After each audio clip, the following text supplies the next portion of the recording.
Hoy hablamos de la Inmaculada Concepción. Se celebra el 8 de diciembre y es la patrona de España entera.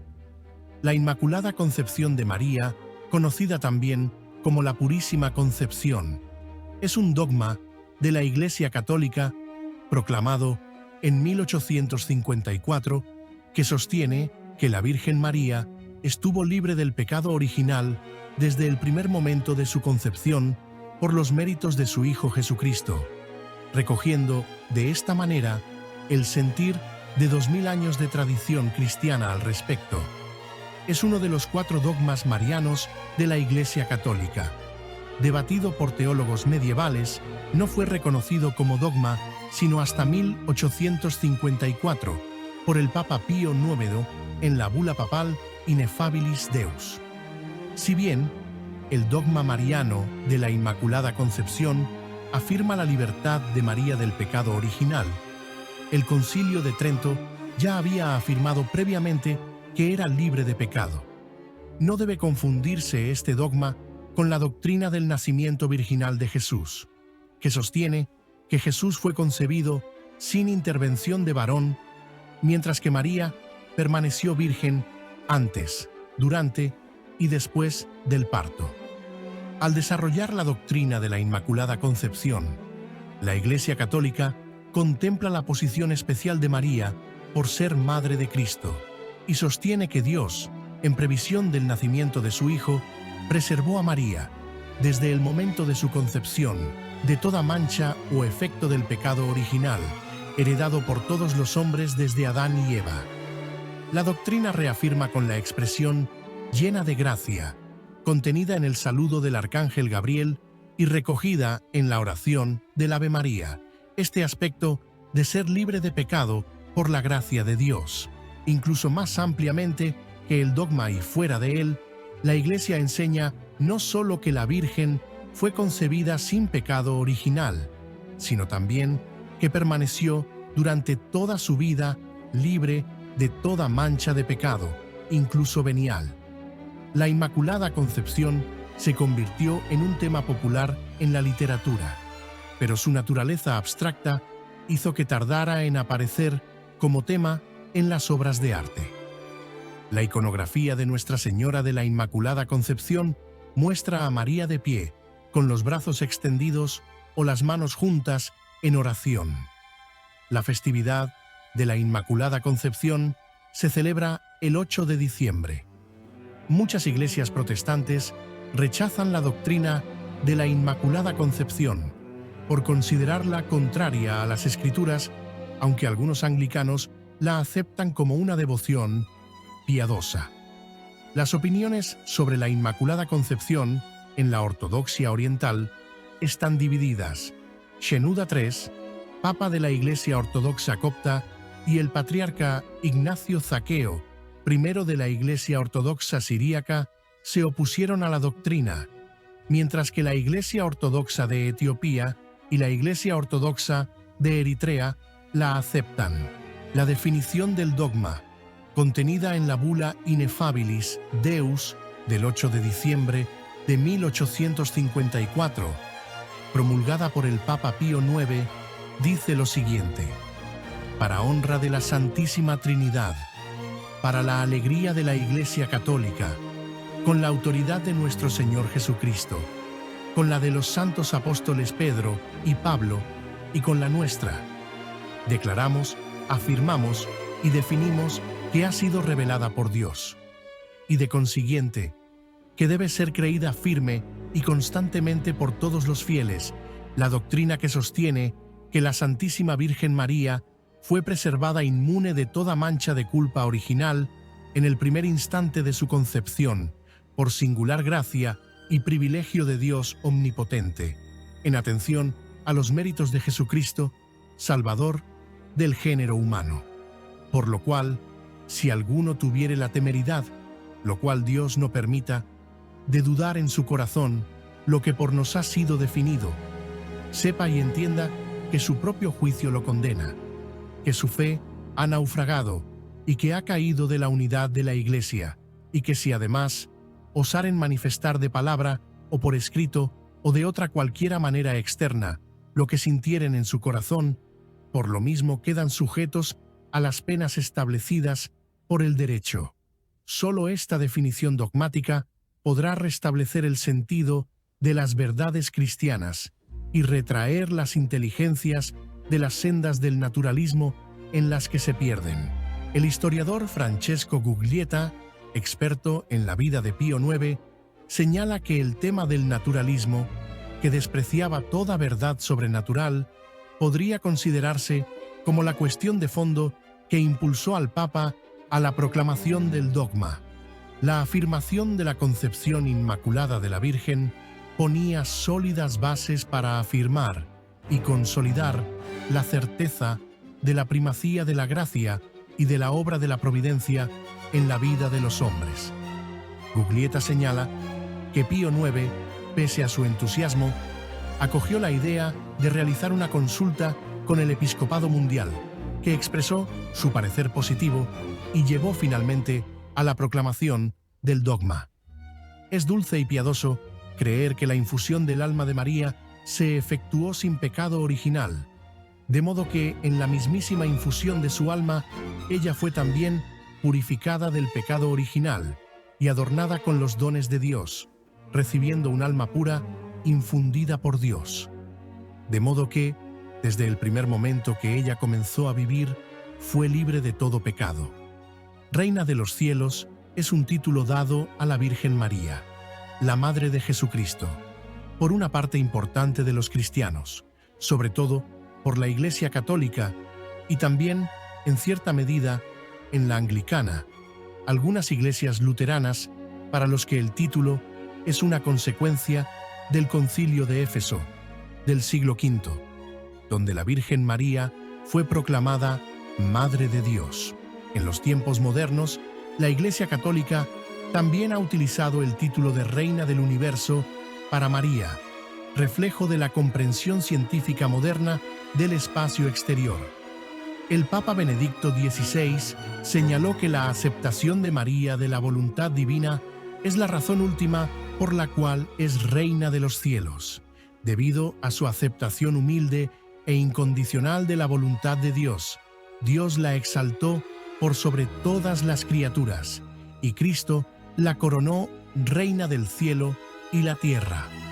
El título de Reina del cielo también fue utilizado en la antigüedad por religiones paganas que lo otorgaban a la diosa Asera. En este sentido, fue utilizado por el profeta Jeremías cuando reprende a los israelitas apóstatas que negaban su fe en Dios.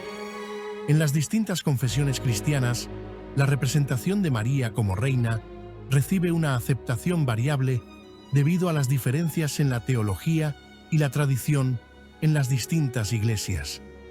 En la Iglesia Católica, generalmente se identifica a María con la mujer del Apocalipsis que aparece en el cielo coronada de estrellas.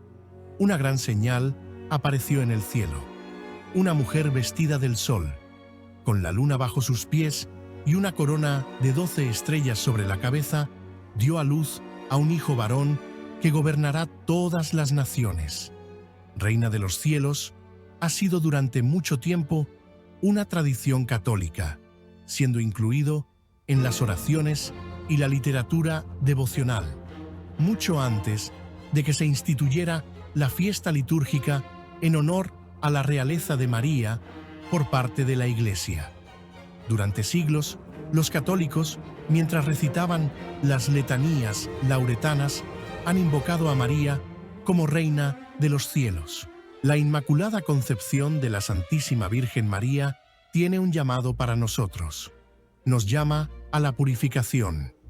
Ser puros para que Jesús resida en nosotros. Nos llama a la consagración, al corazón inmaculado de María, lugar seguro para alcanzar conocimiento perfecto de Cristo y camino seguro para ser llenos del Él. María fue inmune de los movimientos de la concupiscencia. Concupiscencia, los deseos irregulares del apetito sensitivo que se dirigen al mal. María estuvo inmune de todo pecado personal durante el tiempo de su vida. Esta es la grandeza de María, que siendo libre, Nunca ofendió a Dios, nunca optó por nada que la manchara o que le hiciera perder la gracia que había recibido. La maternidad divina. Dios quiso prepararse un lugar puro donde su Hijo se encarnara. María es libre de pecado por los méritos de Cristo Salvador. Es por el que ella es preservada del pecado. Ella, por ser una de nuestra raza humana, aunque no tenía pecado, necesitaba salvación, que solo viene de Cristo. Pero ella singularmente recibe por adelantado los méritos salvíficos de Cristo.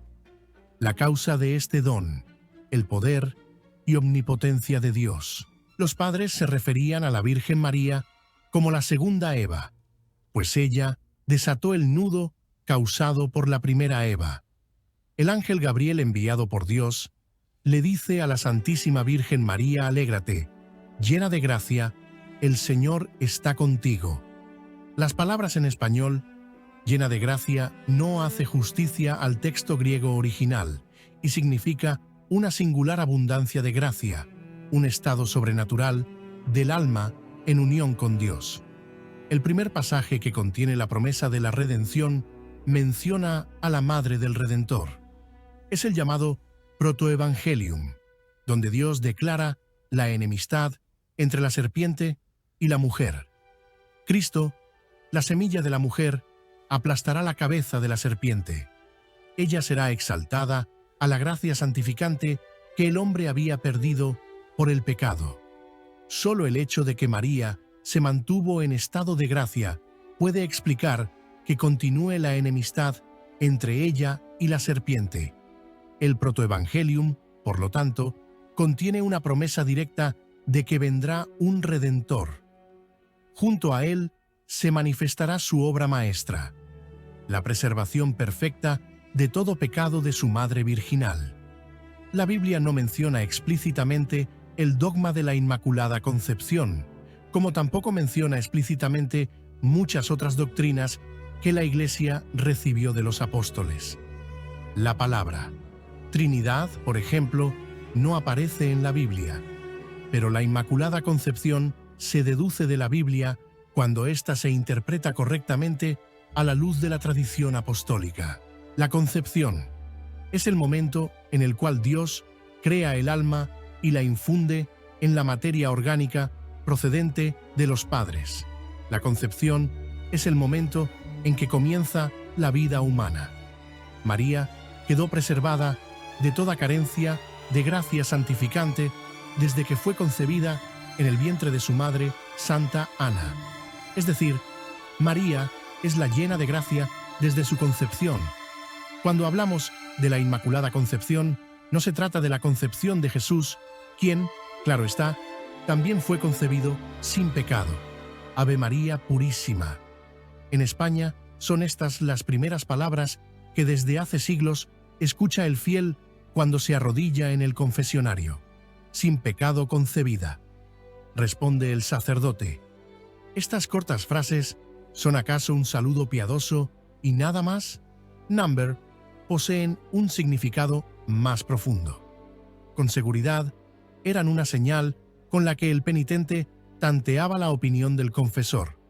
Si éste proclamaba su fe en que la Madre de Dios fue concebida libre de toda mancha de pecado, era de confianza. De lo contrario, no lo era. Este punto era muy importante. La Virgen María fue engendrada sin la menor mancha de pecado original.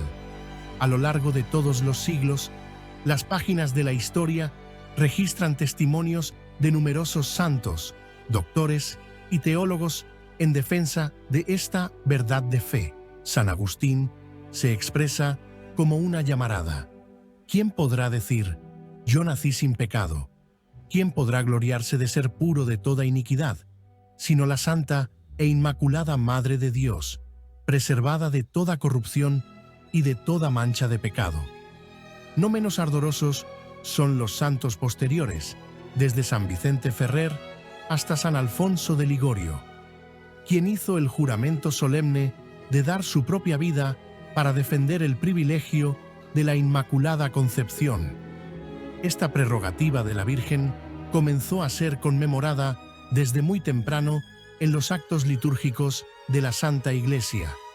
Hay indicios que desde principios del siglo V se celebraba en el Patriarcado de Jerusalén la fiesta de la Concepción de María.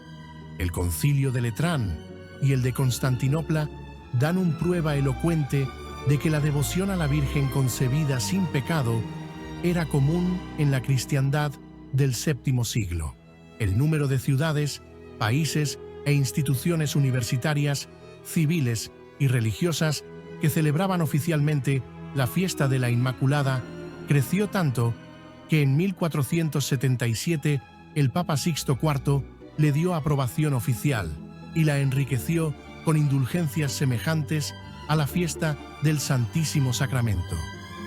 5 décadas más tarde, el Concilio de Trento refrendó las decisiones. Hacia aquella época, las filas de los defensores de la Inmaculada Concepción se vieron reforzadas por los teólogos de la recién fundada Compañía de Jesús. Cabe destacar que esta devoción fue establecida en Latinoamérica por los hijos de San Ignacio. En los primeros tiempos de su obra evangelizadora, construyeron capillas, ermitas e iglesias bajo la invocación de Nuestra Señora de la Concepción. El pueblo español se distingue por la facilidad con que lleva sus convicciones religiosas hasta las últimas consecuencias. No asombra, pues, que haya sido el país donde más declaraciones solemnes se hicieran en favor de la Inmaculada Concepción. Por ello, el día 8 de diciembre es fiesta nacional. Si te ha gustado el video, no olvides darle a me gusta y suscribirte a mi canal. Es gratis y nos ayuda a subir más videos y mejores. Que tengan buen día, pasarlo bien y muchas bendiciones. Hasta el próximo video.